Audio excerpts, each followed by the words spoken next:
Halo, apa kabar? Semoga selalu dalam keadaan sehat walafiat. Bung Rocky, kita lanjutkan lagi. Kita terus ini menjelang edisi akhir masa jabatannya Pak Jokowi. Kalau kemudian ini secara normalnya kan akan berakhir pada bulan Oktober ya. Kita tahu yang tidak normal karena situasinya, saya kira bukan kita mau lebih-lebihkan. Situasinya sangat mungkin akan terjadi situasi yang tidak normal kalau melihat perkembangan yang terakhir akhir ini, Bung Rocky. Iya, dan kelihatannya ada upaya untuk mempahlawankan Pak Jokowi. Ya, Dan ya.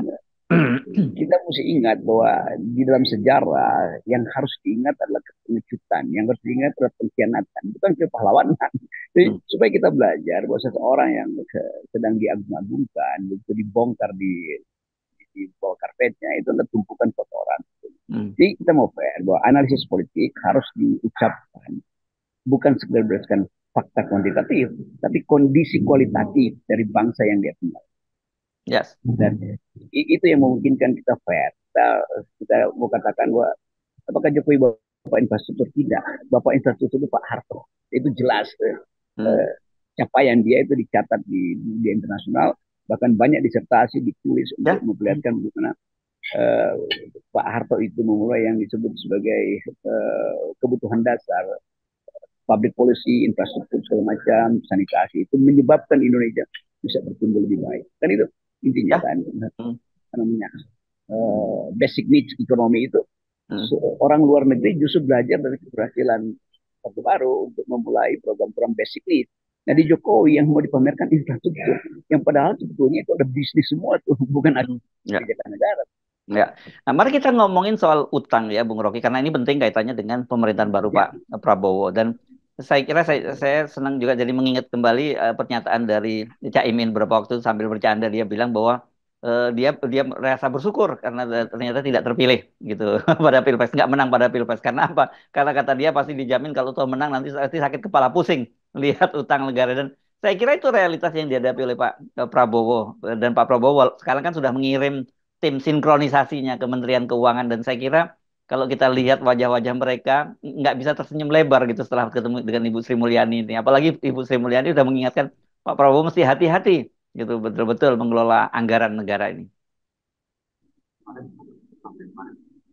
itu itu penanda pertama bahwa eh, data-data kita itu bisa dimanipulasi. Dan kalau diingatkan bahwa Prabowo harus cari tambahan 800 triliun Hmm. utang baru itu untuk memungkinkan ekonomi punya ruang fiskal yang cukup memulai kabinetnya. Pertanyaannya dari mana uangnya itu? Hmm. Yang punya uang sekarang adalah Amerika itu pasti itu bukan Cina Hmm. itu atau Hmm. negara-negara yang petrodolar yang sebetulnya menolak untuk investasi Indonesia. Jadi Hmm. sekali lagi kemungkinan kita untuk terjebak di dalam lubang tutang itu besar sekali.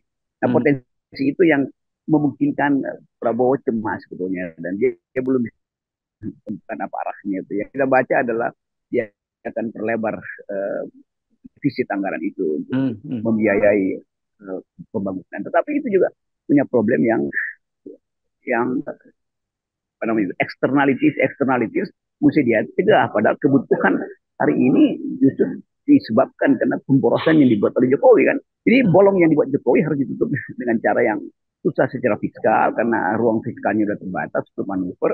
Ya mungkin satu cara ada cetak uang tuh.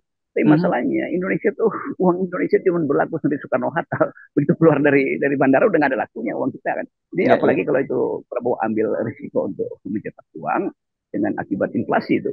Jadi ada di dalam jepitan itu memilih antara mengefisienkan anggaran atau membatalkan anggaran-anggaran infrastruktur yang dielu-elukan oleh Jokowi sebagai prestasi. Ya, saya kira ini sebenarnya nggak fair ya ini untuk Pak Prabowo ya karena dia di awal pemerintahnya dia harus menghadapi problem yang sangat serius seperti sekarang ini soal finansial ini.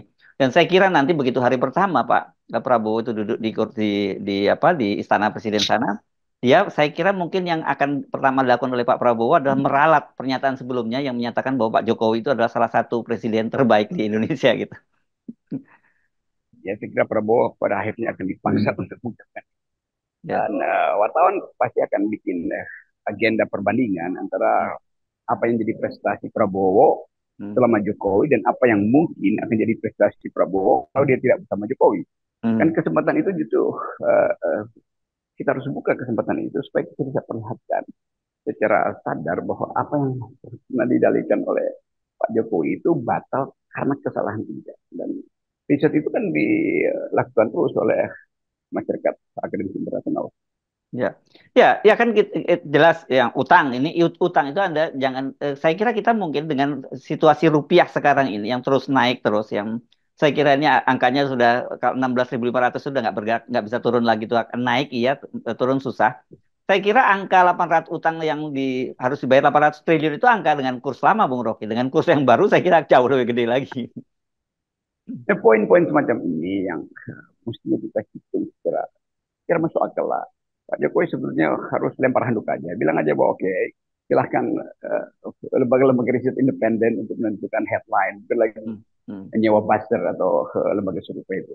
Jadi hmm, Prabowo juga akan lebih lega kalau dia tahu bahwa dia diberi kesempatan untuk mengukur sendiri kapasitas dia selama 5 tahun ke depan dan menyadari bahwa dia mesti tutup juga hmm. kesalahan-kesalahan yang dibuat Pak Jokowi kan. Jadi beban psikologis itu yang saya lihat itu dihadapi Pak Prabowo.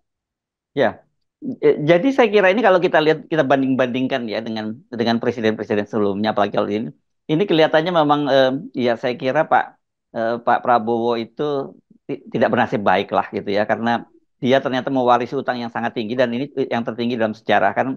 Ya, kita bandingkan sebenarnya pada masa Pak Jokowi waktu ngambil alih kekuasaan atau serah terima kekuasaan dari Pak SBY pada waktu itu hutangnya ya sekitar 2.600-an segala macam. Sekarang udah tembus sampai 8.000 dan kemudian konyolnya pada tahun pertama dia harus ada utang jatuh tempo yang sangat tinggi. Ya itu artinya secara akuntansi publik itu ada manipulasi bahwa harus fair. Jokowi mesti menyerahkan APBN uang psikologi, anggap bahwa dia itu adalah leader. Dia mesti disodorkan jalan pikiran baru bahwa dia mampu untuk menghasilkan kembali perkembangan ekonomi tanpa harus ditutor oleh Pak Jokowi. Mhm. Nah, ini coba coba bayangkan betapa ini situasinya yang sangat sulit. Ini kan pertama tentu saja Pak Prabowo langsung menghadapi persoalan APBN yang ruang fiskalnya sangat sempit. Kedua, padahal sebenarnya ada beban lain Pak Prabowo bagaimanapun kan sudah membentuk kabinet dari berbagai partai politik dan itu kan perlu perlu juga konsentrasi yang sangat sangat tinggi untuk mengendalikan kabinet yang baru itu. Oh, kecepatan pertama dia adalah penerimaan publik terhadap posisi dia sebagai Mm-mm. itu intinya tuh. Ya. Nah, setelah itu mungkin ya dia bisa minta Jokowi untuk rapat sama-sama. Tetapi Mm. dari awal Prabowo mesti dapat kesempatan sejarah untuk mengucapkan pikiran dia 5 tahun ke depan. Karena hanya Mhm. itu yang dibutuhkan Pak Jokowi. Dan Ya. itu mesti ada semacam wisdom dari partai pendukung bahkan untuk mengidealkan apa yang akan diterangkan oleh Prabowo. Hmm. Ya. Nah, itu kan saya kira itu tidak bukan soal yang mudah, Bung Rocky. Apalagi kalau kemudian seperti kita kemarin bahas juga bahwa banyak sekali menteri-menteri yang mungkin saja dia orang orang baru di kabinet dan sebagainya. Dan kemudian mereka bisa terkejut ketika mengetahui bahwa anggaran yang tersedia di kementeriannya itu untuk 2025 itu sudah dipotong oleh Ibu Sri Mulyani. Ya itu urusan mereka lah. Pokoknya bagi kita ingin lihat bagaimana Prabowo itu hilang dari bayang-bayang Jokowi itu dulu Ya, sebetulnya. Setelah oke. itu dia Nah, lebih lega hmm, menerangkan ya. isi kabinet itu. Ya, ya, saya cuma membayangkan bahwa kemudian awal pertama itu para menteri-menteri itu jumpa persnya nanti mereka akan semua melimpahkan kesalahannya kepada pemerintahnya Jokowi supaya mereka tidak kena ekses baggage-nya dari Jokowi gitu. Itu mesti terjadi dong. Jadi mestinya pers siap-siap aja itu. Jadi Hmm, Jokowi juga mesti menerima fakta bahwa pada akhirnya dia akan ditulis secara negatif oleh pers. Itu tinggal tunggu waktu aja. Nah, itu hmm. pasti akan terjadi. Ya, ya, ya. Nah, oke. Nah, tapi saya kira ini cerita tentang Jokowi masa lalu. Nah, sekarang kita coba fokus kepada Pak Prabowo-nya sendiri. Itu. Dalam situasi semacam ini apa yang bisa dilakukan oleh Pak Prabowo? Mungkin 2 minggu ini itu Kasakusuk berayun sedikit sambil cari celah dan menghitung potensi faktor-faktor global. Karena tetap Prabowo kan akan diuji juga secara global. Dia masih Hmm, arahnya ke China atau arahnya ke Amerika. Saya kira ya. Hmm, tekanan itu yang akan diputuskan Prabowo ke arah arah mana kiblat kabinet nanti. Tetap minta bantuan Amerika, minta bantuan China atau kiblatnya pindah ke Amerika itu tergantung juga dari kondisi global politik. Mungkin dalam 2 minggu ini akan ada kepastian arah kabinet Pak Jokowi, arah kabinet Pak Prabowo. Nah, tapi kan itu sebenarnya lagi-lagi persoalannya adalah persoalan anggaran, Bung Rocky. Kan sekarang tentu ada kalkulasi begini. Oke, bagi mereka dekat dengan Cina atau dekat dengan Amerika itu tidak semata-mata soal politik, tapi lebih pada dalam artian siapa yang bisa menyediakan dana yang lebih besar, siapa yang bisa menyediakan utangan yang lebih besar gitu. Karena itu kebutuhan Indonesia sesungguhnya.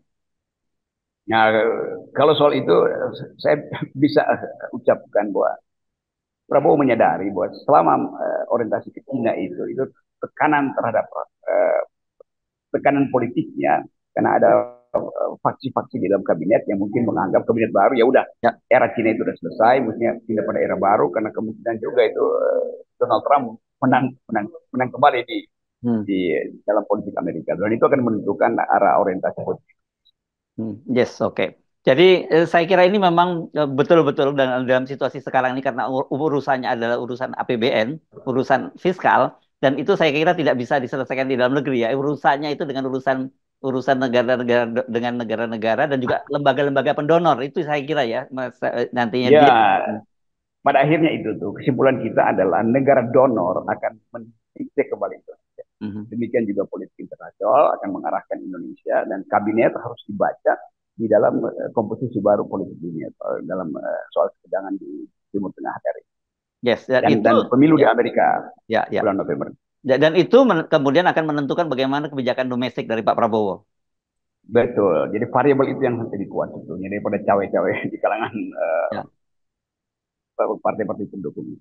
Ya, makanya saya semua bayangkan Pak Prabowo mungkin tidak akan lagi punya waktu untuk ngurusi pilkada gitu ya. Karena ngurusi Ya, internal itu saya berat. kira cukup. Itu. Prabowo pasti akan fokus pada kabinet dan pada defisit anggaran.